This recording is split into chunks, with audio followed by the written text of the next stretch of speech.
Hey folks, welcome back to the podcast. Today's January 17th, and this is a supplemental show. It's actually a portion of an interview that I recorded a couple weeks ago for a program called The Ed and Ethan Show, which you can find on the Liberty Radio Network, and I highly recommend it. I really like these guys. I hadn't listened before, but I've listened a couple times since, and super high-quality show. I'll tell you what, I'm sorry I ruined it for them. And here's what I mean, and I debated not posting this, but I thought it was such a cool conversation that I decided, you should have the option of hearing it if you want. How did you ruin it, Brett? Well, okay. Their show sounds great. They have some very nice professional radio microphones. I was so excited because it was the first time I was going to use the mic I'm talking to you on right now, the Shure mic that I bought. I had gone to a storage unit that I had to get my mixer out and set it up just for this occasion. I installed a new Skype recorder, and either plugging in the mixer or asking the Skype recorder to communicate with Skype sent the microphone used to record back to the default setting, which is a built-in mic on a laptop, and they're never good. So throughout this entire interview, it sounds like I'm on an old telephone, maybe a payphone, maybe a phone at a bowling alley. I don't know. I called the bowling alley tonight. The audio quality was terrible on their end. So I'm working on this show on zero tolerance, and I'm finding it difficult because it's kind of a frustrating subject to strike a constructive tone. So if you just heard the series that we wrapped up with Daryl, getting great reviews, by the way, people really like it, and I'm so pleased to hear that. I thought this would be a nice review of some of the things we covered before we moved on to, like I said, a little bit more of a frustrating subject. So this is just a portion of my discussion with Ed and Ethan. We also did an after show because we ran out of time for their format. Also, you might hear me open with a statement similar to people should be able to understand the ideas of liberty if they're smart enough to make ice cubes and not fall in volcanoes. And you might be thinking, that's kind of a mean thing to say.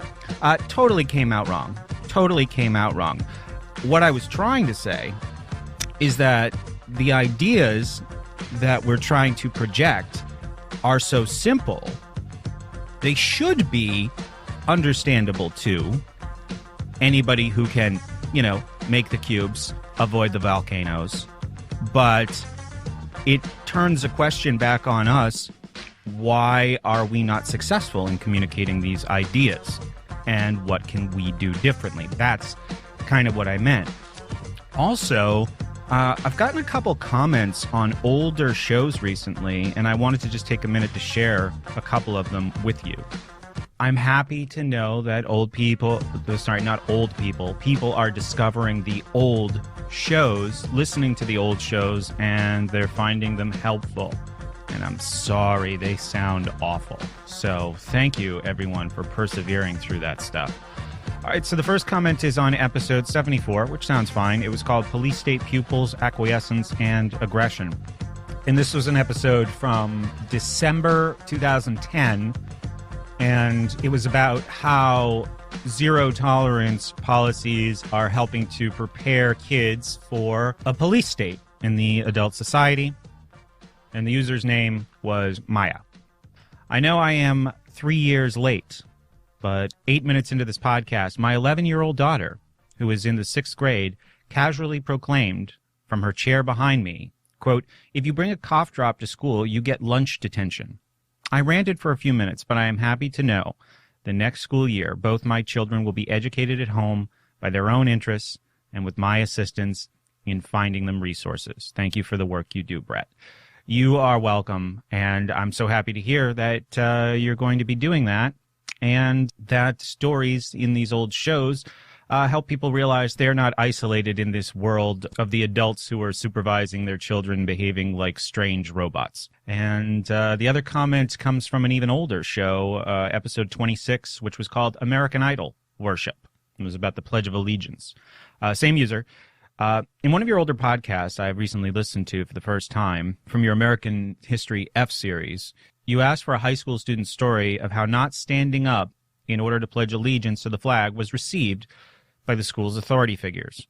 Previous to knowing of your work, I had shared with my two children, who are 9 and 11 years old, how as a junior in high school, I boycotted the pledge.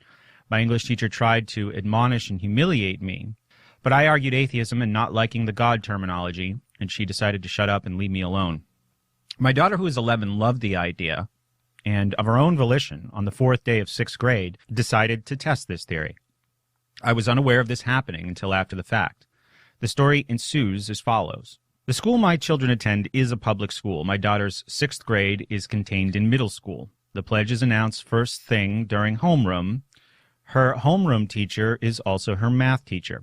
When the pledge was announced this day, my daughter opted to remain in her seat. According to my daughter, the teacher gave her a funny glance because she happened to be seated directly beneath the flag. The child also happened to be seated right next to the doorway. This allowed a teacher's aide to witness my daughter's nonconformity, and upon seeing that, decided to rush into the classroom and physically grab her arm and force her to stand up. The aide then asked my daughter her name, which she answered, and in reply, the aide said, "Oh, I know you." The statement baffled me a little, since I am aware of knowing exactly 0 people who work as a teacher's aide. The aide then threatened my daughter with being sent to the principal's office. When my daughter arrived home that day, she relayed this story to me. The rest of that day and the next day was spent being ridiculed and harassed by the aide. The harassment increased in a juvenile fashion after I had sent a note to the homeroom teacher asking her to work out a win-win solution with my daughter and to please ask the aide to refrain from placing her hands on my child in order to force her to stand up.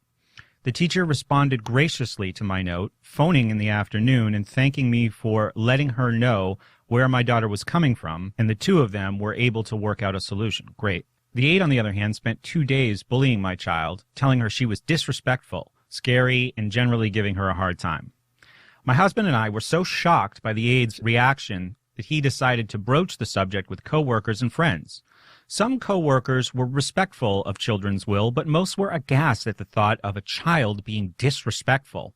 He also decided to ask a couple we have known for 2 decades their thoughts on a student not wanting to say the pledge. The wife is a high school physics teacher. They are both naturally loud people. The question somehow increased her volume, and she vehemently opposed any child being so disrespectful to not want to stand to say the pledge. She proudly exclaimed, "I will force them to stand." Her official reasoning for being so angry about such a lack of respect was this: "It's in the handbook." This conversation was very distressing to this woman, so much so that she visibly sat quietly and recomposed herself for a few minutes. I felt bad for her. However, my respect for this woman diminished greatly. Her husband also got angry and shouted at my husband and myself, "It's disrespectful, like wearing a hat at a funeral." The first statement was clearly a knee-jerk reaction, but the latter was just plain weird. Clearly this man has heard of fedoras and women who wear hats with veils on them to funerals, has he not? Also, while writing this letter to you, I've been playing online poker.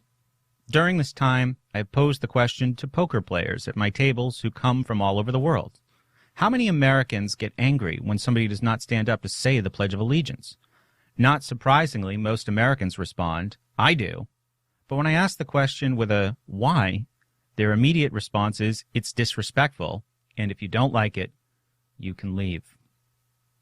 This is my family story regarding the Pledge of Allegiance, and I'm very proud to know my 11-year-old daughter has better thought processes than most online poker players and teachers' aides.